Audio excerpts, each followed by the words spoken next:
Racist cop kicks black couple. Out of luxury hotel, regrets it when she learns their secret. In this eye-opening video, we delve into a shocking incident that occurred at a renowned luxury hotel. A black couple, simply looking to enjoy a peaceful getaway, found themselves facing an unexpected and appalling situation. As they checked into the hotel, they were met with unwarranted hostility from a racist cop who was called to the scene. If you are enthusiastic about this narrative, please inform us. If you appreciated the video, press 1. If not, select 0. Your feedback genuinely motivates me to collect additional uplifting and significant narratives. Had earned the right to be there. The waitstaff, dressed in pristine black suits with white gloves, moved silently around the room, their every action precise and graceful. The menu, a masterpiece in itself, featured exotic dishes with prices that seemed to reflect the luxury that this place exuded. For many, it was a dream to dine here. A place reserved for the elite, where everyone from film stars to corporate moguls mingled in an atmosphere where wealth, prestige, and power converged. For Jordan and Alicia, this was the culmination of months of hard work, their celebratory dinner marking a significant milestone in their lives. They had saved up to enjoy this moment, wanting to experience the very best, the finest, and the most prestigious meal they could afford. Jordan and Alicia had been together for years. They were the kind of couple that seemed to have it all: intelligent, ambitious, and driven. Jordan, a successful entrepreneur in his early 30s, carried himself with a quiet confidence. His tailored suit fit perfectly, and he exuded an air of sophistication and accomplishment. He was the kind of man who had worked hard to build his career, and his success was evident in his calm, collected demeanor. Alicia, on the other hand, was a lawyer. Tall, poised, and equally stylish, she wore an elegant evening gown that shimmered softly under the restaurant's lights. She was known for her intellect, her precision, and her ability to navigate the world of corporate law with ease.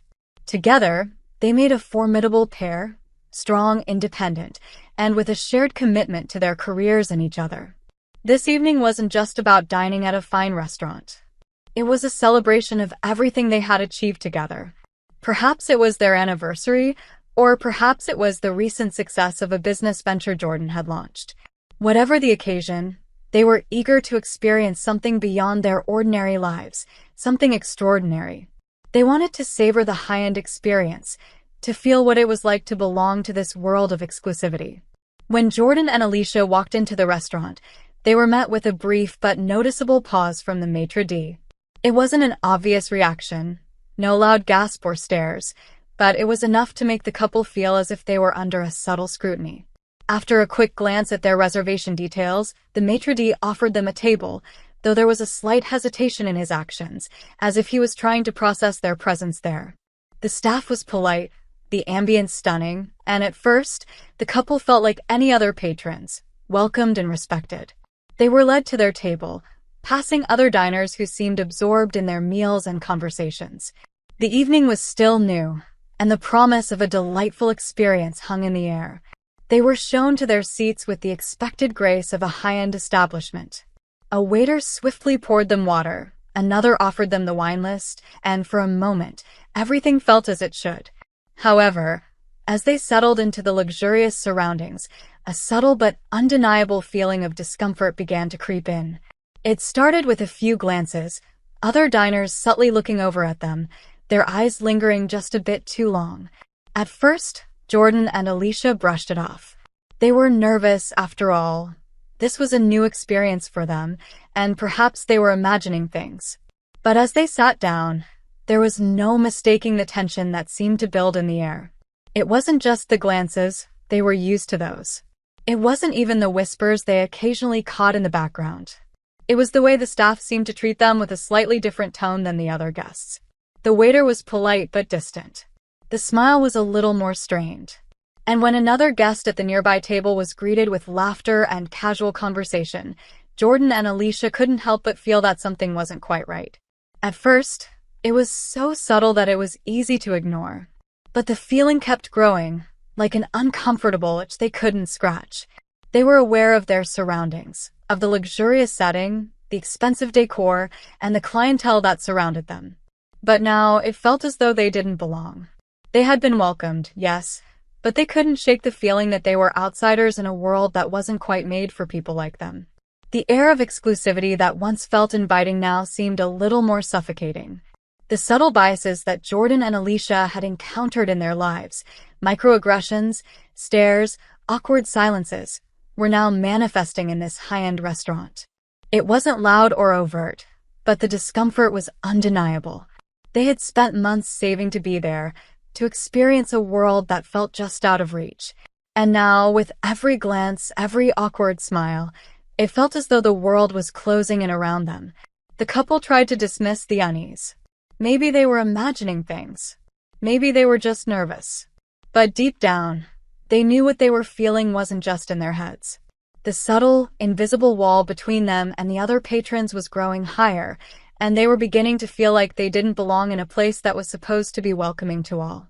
In that moment, the excitement of the evening started to fade, replaced by an unsettling awareness that would shape the rest of their experience. It wasn't just about the food anymore. It was about something far more important. The feeling of being judged, the discomfort of being treated as if they were out of place, even when they had every right to be there. Officer Rachel Clark was a woman who held her position in high regard. In her late 30s, she had been hired as part of the private security team for the luxury restaurant, known for its reputation of exclusivity and its regular celebrity clientele. Her role was not only to maintain safety but also to preserve the polished image of the establishment. She had a no-nonsense attitude that matched the atmosphere of the place she worked in. To her, the restaurant wasn't just a high-end dining venue. It was an institution, and any potential threat to its image, no matter how minor, had to be nipped in the bud. Clark was known for her unwavering attention to detail.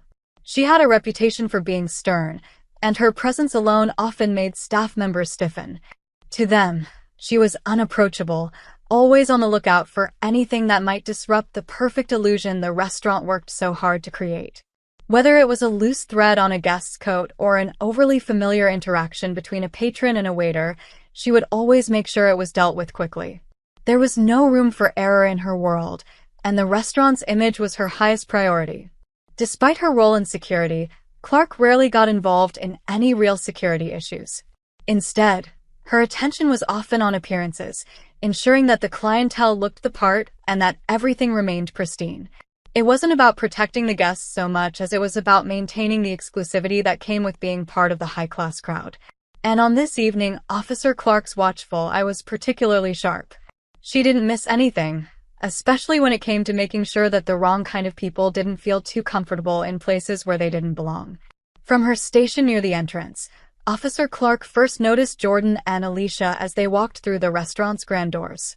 Her eyes lingered on them for a few moments longer than necessary, an instinctive reaction. They were impeccably dressed, Jordan in a tailored suit that fit him perfectly, and Alicia in an elegant evening gown that shimmered with understated beauty. They didn't stand out for any reason that one might assume. Nothing about them screamed out of place, but Clark's gaze told a different story. She scanned them as they walked across the room, scrutinizing their every move. They were well-dressed, yes. They moved with confidence, but there was something about them that unsettled her. It wasn't the way they looked. It was the way they blended so effortlessly into the high-end crowd. She had expected them to draw attention for some reason, perhaps by acting out of place, or maybe by looking like they didn't belong. But no, they seemed poised and at ease, and that made her uncomfortable. The smoothness with which they glided past her, like any other well-dressed patrons, left her with an unshakable sense of doubt. Something about them felt wrong, like they didn't belong in the world she was sworn to protect. Her gaze shifted to the staff, noticing that a few of the waiters had exchanged glances. She couldn't tell if it was just her own unease influencing her, but it seemed like the staff was uncomfortable too.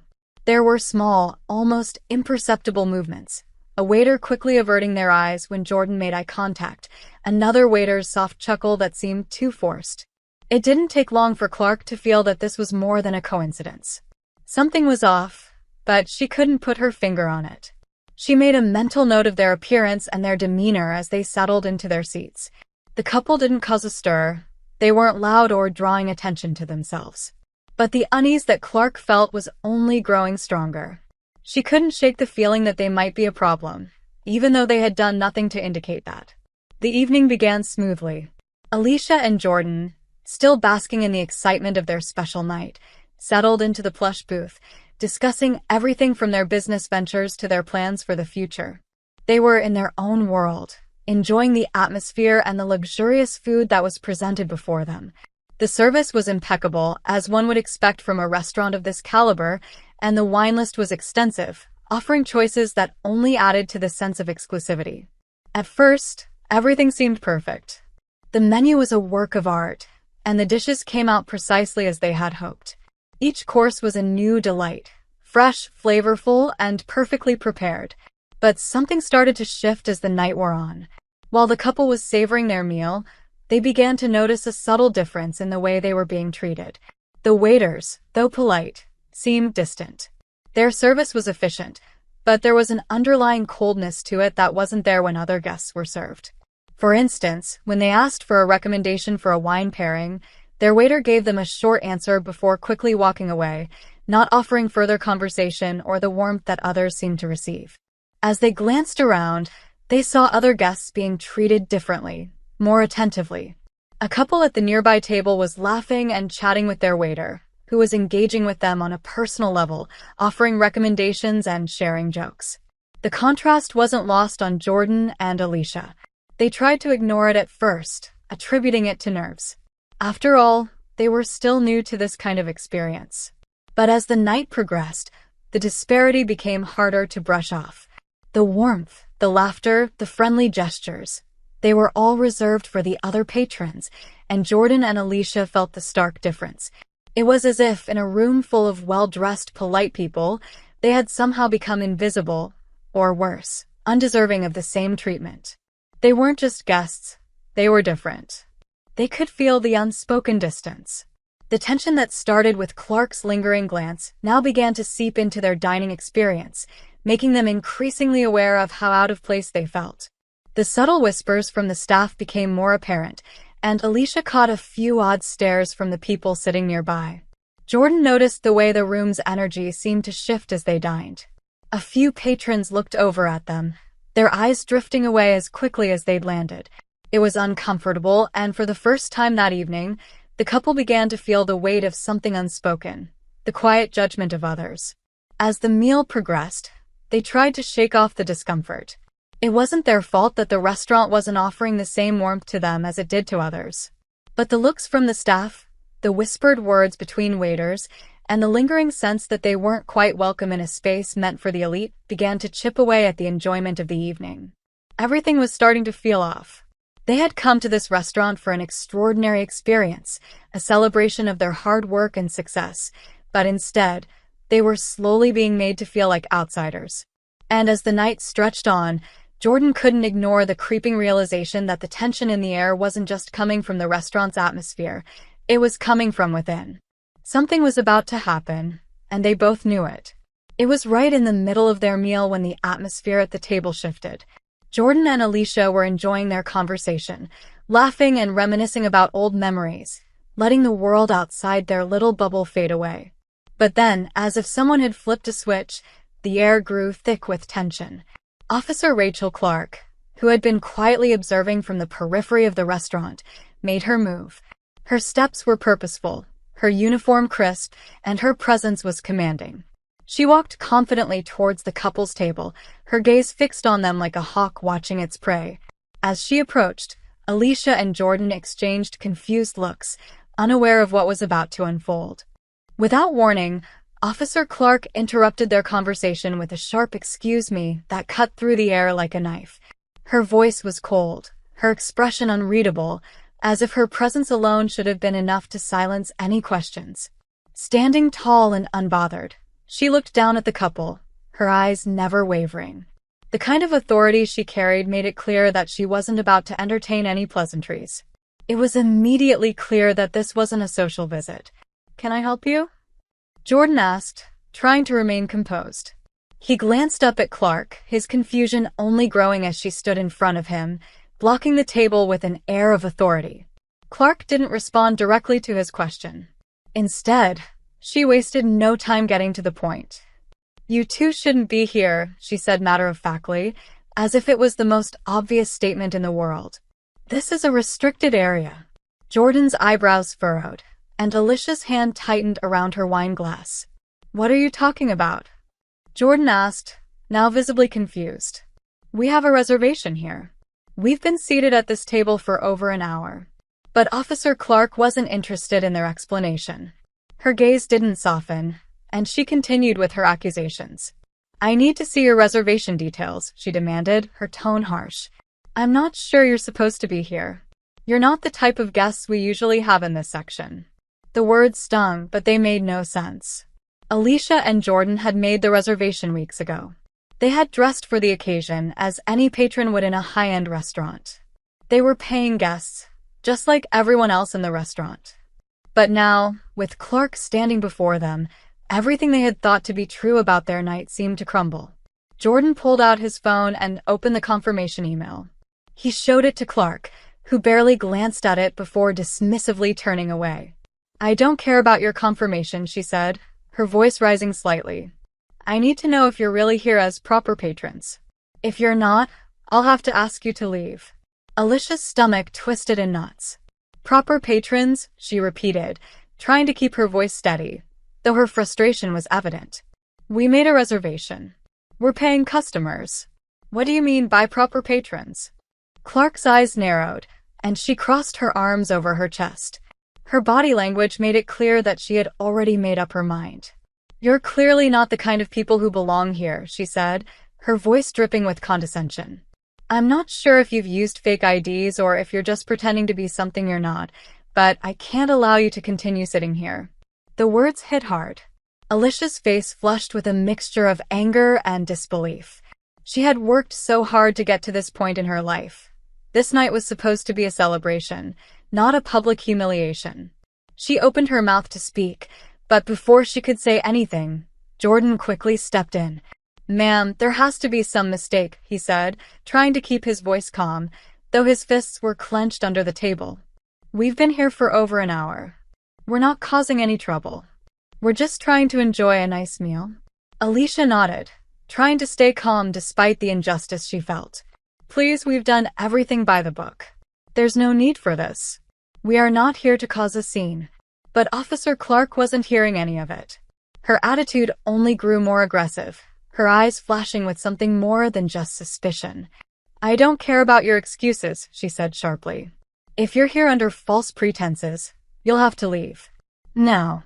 The situation was quickly spiraling out of control, and it felt as if the walls were closing in on them. Alicia tried to maintain her composure, but the officer's dismissive attitude only made her frustration grow. She turned to the waitstaff, hoping for some kind of support or intervention, but it was clear they were too afraid to speak up. Jordan, who had been trying to keep the peace, stood up suddenly, his chair scraping harshly against the floor. He was fed up. Listen, this is ridiculous, he said, his voice rising. We have a right to be here. We've done everything right. There's no reason for you to treat us like this.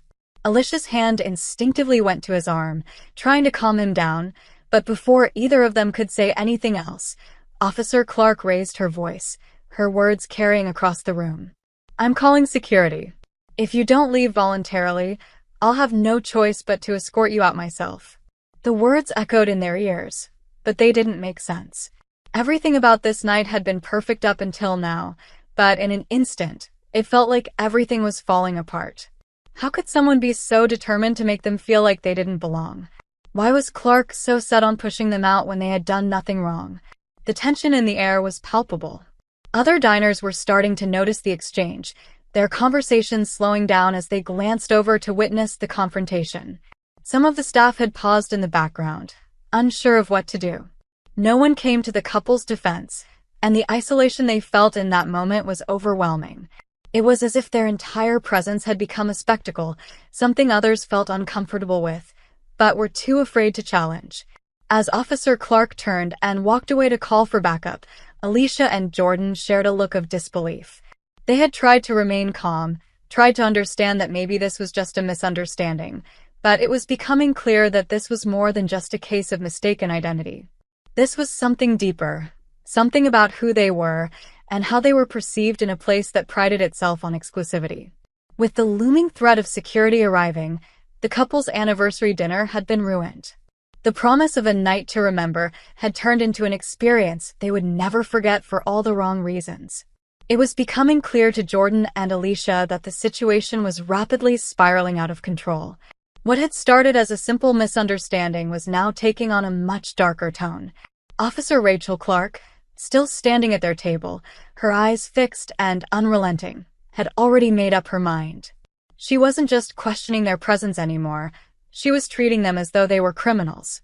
"I'm calling for backup," Clark announced coldly, her voice loud enough for anyone in the vicinity to hear. The words seemed to hang in the air, chilling the couple to their core. They hadn't done anything wrong, nothing that justified this treatment, but somehow, that didn't matter. Within moments, a few of the restaurant's security team appeared at the entrance, walking towards the couple's table with purposeful strides. Their presence alone was enough to create a heavy, intimidating atmosphere. The crisp black uniforms and the stern faces of the security guards made it clear that they were there to remove the couple. It didn't matter that they were guests, that they had reservations, or that they'd been quietly enjoying their dinner just minutes before. They were now being treated like they were trespassing, like they didn't belong. Jordan could feel his heart pounding in his chest. He had always prided himself on his ability to remain calm, to handle any situation with poise, but this was different.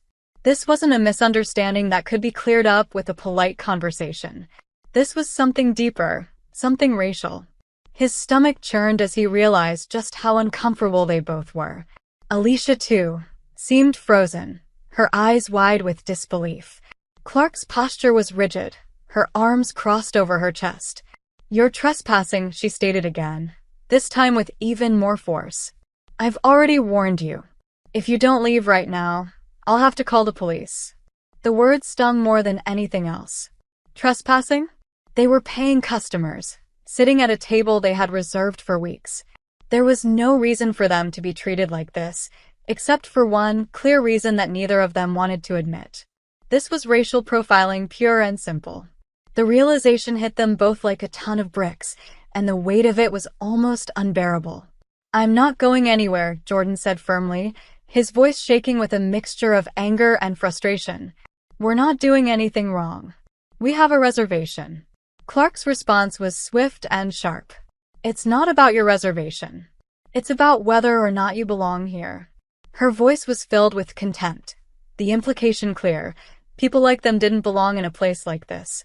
They were out of place, and she wasn't going to let them forget it. Alicia clenched her jaw, her fingers trembling as they gripped the edge of the table.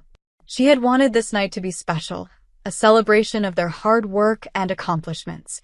But now, it felt like all of it was being ripped away by someone who didn't even know them, someone who was determined to make them feel unwelcome. As the security guards began to move in closer, the couple's sense of isolation deepened.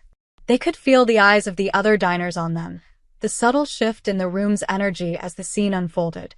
Some people were watching with clear disapproval, shaking their heads in silent judgment.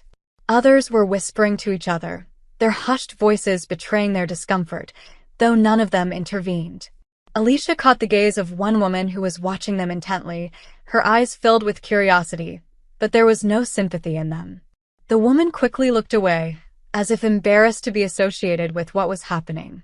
The sense of alienation was overwhelming, like they were under a microscope, and everyone was silently weighing whether or not they were deserving of being in this space. But the worst part wasn't the whispers or the stares. It was the feeling of helplessness. They were guests, paying customers, yet they felt like they were being treated like criminals. It was as if their mere presence was a threat to the status quo. Alicia finally found her voice, though it was shaking with frustration. "Why are we being treated like this?" she asked, her eyes locking onto Officer Clark's. "What did we do wrong? We've been here for over an hour. We have a reservation. We're not causing any problems." Clark didn't even flinch at the question. Her response was quick, almost dismissive. "You don't belong here. This isn't your kind of place. You should know that." The words cut through Alicia like a knife. There was no attempt to even hide the bias in her statement. It was as if everything Alicia and Jordan had accomplished, everything they had worked for, was irrelevant. None of that mattered to Officer Clark. What mattered was their appearance, their race. Jordan could feel the anger rising in him, threatening to take over. He had worked hard for everything he had, and yet here he was, standing in a place he had every right to be, treated like an outsider by someone who was supposed to be upholding fairness, not judgment. He clenched his fists and stood up, his voice no longer quiet but filled with a firm resolve. "This is unacceptable," he said, his voice carrying across the room. "We are paying customers. We've done nothing wrong, and we are not leaving until we've had a chance to speak with someone in charge." Alicia stood up with him, her hand on his arm as they both faced Officer Clark. They weren't about to back down. Not now, not after everything that had happened. But just as the tension seemed like it would boil over, they heard a voice behind them. "Is everything all right here?" It was the restaurant manager, a woman in her mid-40s, wearing a professional but somewhat uneasy expression. She had clearly heard the commotion and now stood in the doorway of the restaurant, looking at the scene with a mixture of concern and confusion. "I'm sorry, but there seems to be a misunderstanding," the manager said, her eyes shifting between the couple and Officer Clark.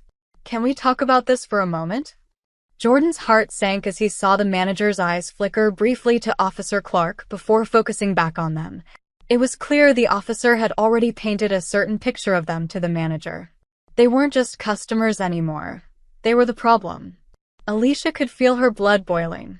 This was not how they had envisioned their evening, and now it was clear they would be fighting not just to finish their dinner, but to defend their very dignity. As the manager stepped closer, she tried to smooth things over with a few apologetic words, but the damage was already done. The couple felt humiliated, isolated, and more than anything, trapped. Despite the manager's attempts to calm things down, there was no mistaking the truth of what was happening. They were being pushed out, not because they had done anything wrong, but simply because they didn't belong in this space. And as the situation continued to escalate, it was clear to Jordan and Alicia that the night was lost, and so was a piece of their trust in the world they had worked so hard to be a part of. The tension in the air was thick, the kind of discomfort that settles deep in your chest, making it hard to breathe. Jordan and Alicia were still standing at their table, flanked by Officer Clark and the security team, as the restaurant manager, Ellen Matthews, walked briskly toward them. She had heard the commotion from across the room, and it was clear from the look on her face that she wasn't happy about what was unfolding. Matthews was a woman in her mid-40s, dressed in a sharp suit that looked polished and professional. Her demeanor was calm, but there was an obvious tension in her body as she approached the table.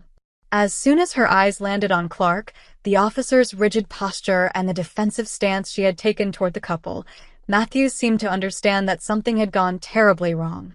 She glanced quickly at the couple, then back at Clark, clearly aware of the uncomfortable scene she was walking into. "I'm Ellen Matthews," the manager said, introducing herself in a voice that was calm but authoritative. "I'm the manager here. What's going on?" Clark, without missing a beat, stood straighter and looked at Matthews with a hint of defiance. "I'm handling this. These two don't belong here. They've been asked to leave." Matthews took a deep breath and glanced at Jordan and Alicia. She could see the confusion and hurt in their eyes, the way they were standing, still holding on to some shred of dignity despite everything that had just happened. She knew at that moment, the couple had every right to be angry and upset. "Let's calm down," Matthews said, her voice low and steady, clearly trying to de-escalate the situation. "I'll take a look at the reservation, and we'll sort this out." She turned toward the couple, her gaze softer than Clark's had been. "I'm sorry for the confusion. I can see that you've been treated unfairly." Alicia wiped a tear from her cheek, her voice trembling as she responded. "We've done nothing wrong. We just want to enjoy our night like everyone else. We've been waiting for this, and this is how we're treated." Jordan placed a hand on Alicia's shoulder, trying to steady her. He was upset too, but his focus was on getting to the bottom of what was happening. "We have a reservation," he said, his voice calm but laced with frustration. "We've been here for over an hour. Why are we being treated like this?" Matthews nodded, taking out her phone to check the reservation list. After a few moments, she confirmed what the couple already knew. Their reservation was indeed valid. "I've checked," she said, turning back to Clark. "They are on the list." Their reservation was made weeks ago. At this point, it was clear that Matthews was trying to resolve the situation, but Clark was not backing down. Her posture was still stiff, arms crossed, and her eyes narrowed, refusing to acknowledge the obvious mistake. She shot a glance at the couple, then back at Matthews, and in a sharp tone said, "I'm just doing my job. They shouldn't be here." Matthews sighed, clearly frustrated but trying to maintain professionalism. "Officer Clark, we've gone over this. These guests are legitimate customers, and they are welcome here. I need you to stand down." But Clark was relentless. "I've seen them before. People like them don't belong in places like this." Her words were sharp, cutting through the tense air like a blade. Matthews flinched but quickly regained her composure. She turned toward the couple, offering a sincere, if somewhat uncomfortable, smile. "I am so sorry for this. We want you to feel welcome here, and I can assure you that this won't happen again. Please accept our sincerest apologies." Despite her words, Alicia was having a hard time swallowing the apology. She was visibly shaken, her shoulders hunched in disbelief, the tears that had been falling freely now starting to slow. She shook her head slowly, looking at Matthews. "How could you let this happen? This isn't just an apology. It's bigger than that. We've been treated like criminals for no reason at all." Jordan's anger flared again, but he stayed calm, trying not to lose control. "This is beyond just a mistake. This is discrimination. She doesn't even see us as people, just something to get rid of because we don't fit her idea of who belongs in a high-end restaurant. I want you to understand that. She's been harassing us for no reason." Matthews glanced at Clark, her face hardening for a moment. "I understand," she said quietly, though there was still a hesitation in her voice. "I want to make this right. We can offer you a complimentary meal tonight, and I'll personally ensure this doesn't happen again. If you would like, I'll also arrange for someone to speak with you after the meal to make sure this issue is fully addressed." But the offer, no matter how generous, didn't land the way Matthews probably hoped. Alicia glanced at Jordan, her frustration mounting as she wiped her eyes again. She didn't want a free meal. She wanted an apology that mattered, an acknowledgement that what had just happened was wrong. "It's not about the food," Alicia said, her voice shaking but firm. "We've been humiliated in front of an entire room of people. You think a free meal is going to fix that?" Jordan nodded in agreement, his voice steady as he spoke. "This is more than just a mistake. It's about the way people like us are treated in spaces like this. We don't belong in these places because of how we look, how we dress, because of the color of our skin. That's what we're dealing with here." Matthews took a moment, her eyes dropping to the ground as if processing their words. She clearly wasn't used to being confronted like this, not at her high-end restaurant, where everything was supposed to be perfect, where things like this weren't supposed to happen. But they had. "I am truly sorry," Matthews said again, her voice softer this time. "I understand how wrong this is, and we will do everything we can to make it right." But the damage had been done.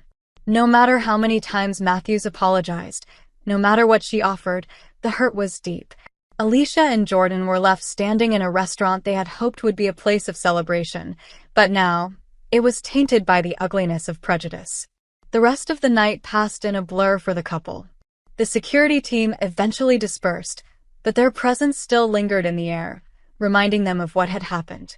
And while they tried to push past it, enjoying the meal they had once been excited about, the emotional toll of the evening weighed heavily on them both. As they finished their meal in silence, Jordan finally spoke up, his voice quiet but resolute. "We won't forget this. Not for a long time." Alicia nodded, wiping away the last of her tears. "And we won't let it go. This is bigger than just us." They left the restaurant with mixed feelings, grateful for the manager's intervention but still reeling from the injustice they had faced. What was supposed to be a special evening had turned into a painful reminder of the ongoing fight against discrimination, and the couple knew they couldn't let that fight go unnoticed. The night at the restaurant was supposed to be a celebration, but what had unfolded instead was a nightmare that neither Alicia nor Jordan would ever forget. What was meant to be a quiet, romantic dinner to mark a milestone in their lives had quickly turned into a public spectacle. The racial profiling, the humiliation, the feeling of being trapped in an environment where they weren't wanted. These were the memories that would linger. But the story didn't end when they walked out of that restaurant. It had only just begun to unfold, and soon, the whole world would know what had happened.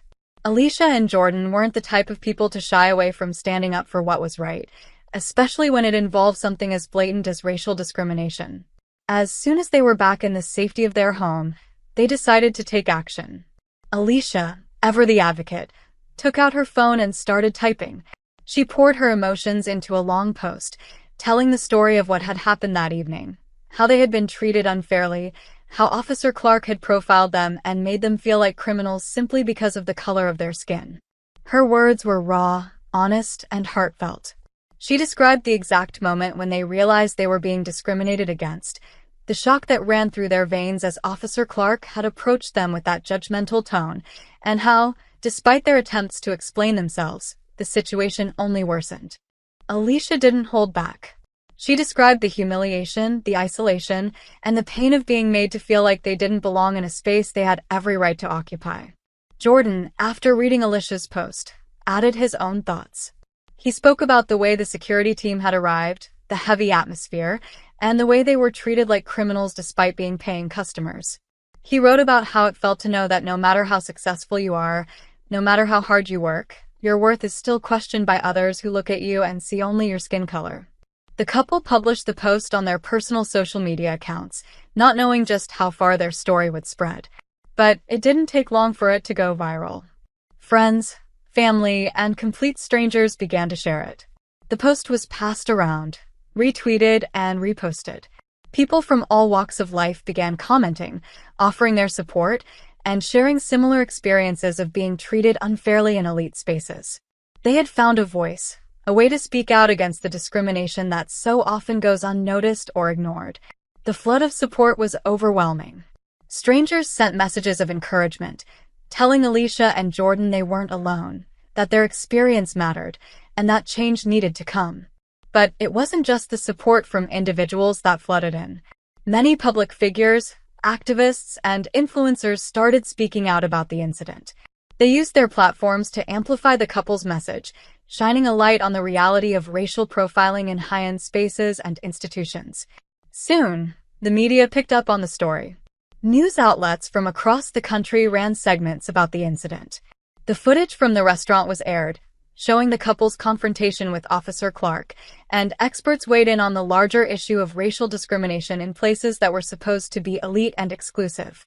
The restaurant, once a symbol of luxury, found itself at the center of a media storm. The public response was swift and unforgiving. People started calling for boycotts of the restaurant, and many vowed to avoid it until it addressed the issue properly. The hashtag Justice for Jordan and Alicia began trending, with thousands of people using it to share their own stories of discrimination and racism in high-end spaces. The restaurant's response, however, left much to be desired. They issued a public apology on social media, but it was vague and didn't go into much detail. The apology expressed regret for the unfortunate incident and promised to look into the matter. There was no mention of Officer Clark or any specific actions being taken. It was clear to many that the restaurant was trying to distance itself from the incident without taking full responsibility for what had occurred. The backlash only grew stronger. People criticized the restaurant for its lack of accountability. It wasn't enough to offer a generic apology. It was clear that more needed to be done. People wanted to know what steps the restaurant would take to ensure that something like this would never happen again. They wanted answers, and they weren't getting them. While the social media backlash continued to gain momentum, Alicia and Jordan were left grappling with their own emotions and deciding what their next steps would be. They had felt violated, humiliated, and powerless in that moment at the restaurant, but now they had a choice. They could either let the incident slide or take action to ensure that they, and others like them, were never treated this way again. After much discussion, they decided to consult with legal experts. They knew the road ahead wouldn't be easy, but they both agreed that this wasn't just about them anymore. This was about sending a message that racial discrimination, especially in places of privilege, needed to be addressed and stopped. They met with a civil rights attorney who had handled discrimination cases before. The attorney listened intently as they recounted the events of that night, from their arrival at the restaurant to the moment they were told to leave. Alicia explained how Officer Clark had profiled them and how the restaurant had failed to step in and correct the situation. Jordan spoke about the emotional toll the incident had taken on both of them, the sense of helplessness and anger that had built up throughout the night. The attorney explained the legal options they had. They could file a lawsuit for racial discrimination, emotional distress, and even for the damage done to their reputations. The attorney made it clear that they had a strong case. It was clear that the restaurant had allowed racial profiling to take place under its roof, and Officer Clark's actions had been discriminatory. Alicia and Jordan took some time to think about the next steps.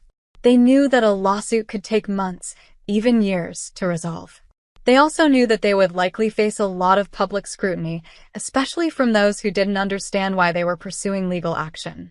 But in the end, they felt that it was the right thing to do.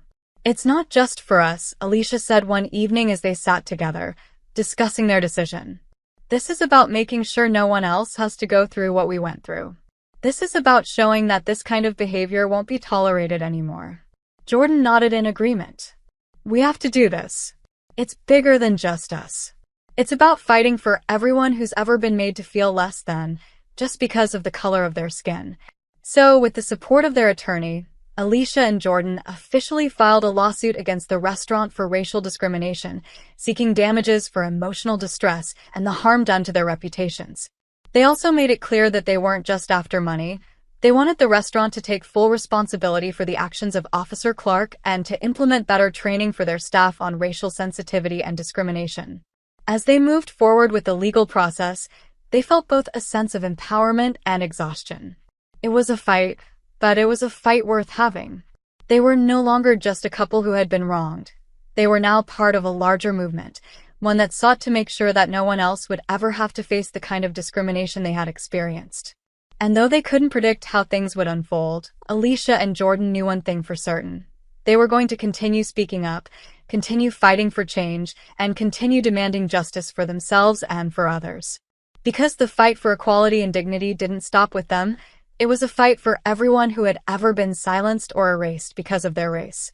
The aftermath of the incident at the high-end restaurant was not an easy journey for Alicia and Jordan. The emotional toll was still fresh, the sting of being unfairly treated lingering in their minds. The public backlash had been swift and intense, and as the days passed, the couple found themselves at the center of a much larger conversation about race, privilege, and discrimination in spaces that were meant to be elite. But now, as the dust settled and the investigation into Officer Clark's behavior progressed, Alicia and Jordan were left to reflect on what had happened and whether any real change would come from it. After the initial shock of the incident wore off, the restaurant began to address the situation.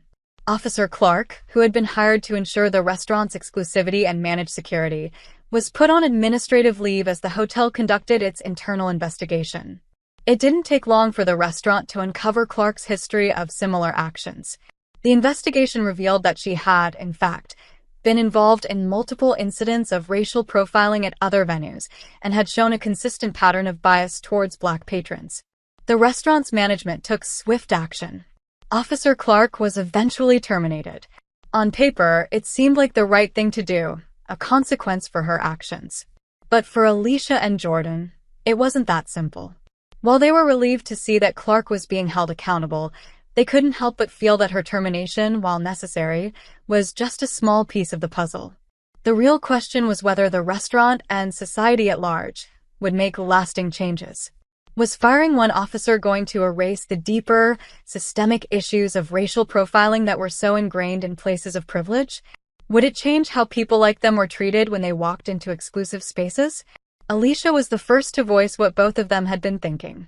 "This doesn't feel like enough," she said one evening, as the couple sat down to reflect. "Clark being fired might give us some satisfaction, but it doesn't address the larger issue. There are still so many people out there who will face the same treatment, even if Clark is gone. It's not just one person. It's a whole system that needs to be changed." Jordan nodded, understanding exactly what Alicia meant. The restaurant might have done what they had to do to protect their image, but they didn't do enough to actually fix the problem. "We're not just talking about one bad apple here. This is about the culture that allowed that to happen in the first place." The couple agreed that while Clark's firing was a step, it wasn't a solution. The issue they faced went far beyond one individual's actions. It was a symptom of a much bigger problem, one that stretched across industries and institutions, from high-end restaurants to private clubs and even corporate offices. This was a moment to spark change, but they knew it couldn't stop there. Alicia and Jordan weren't content to let the incident fade away without making sure their voices were heard. They knew they had an opportunity to do something bigger with their experience. So, they continued to speak out, using their platform to raise awareness about racial profiling in luxury spaces. They didn't want their story to be one of anger and frustration alone. They wanted it to be a call to action. Through their social media channels and public appearances, they educated their followers about the deep-seated racial bias that still existed in high-end spaces. They shared their story repeatedly, not as victims, but as individuals who had experienced a stark reality that many people of color faced every day. They spoke about how their status, success, and hard work hadn't protected them from being treated unfairly simply because of their race. They used their experience to highlight the unspoken barriers that people of color often encountered in environments where wealth and exclusivity were the main currency. Their efforts didn't go unnoticed. Civil rights organizations reached out to them, offering their support and helping to amplify their message. Alicia and Jordan began working with these organizations to advocate for broader societal changes.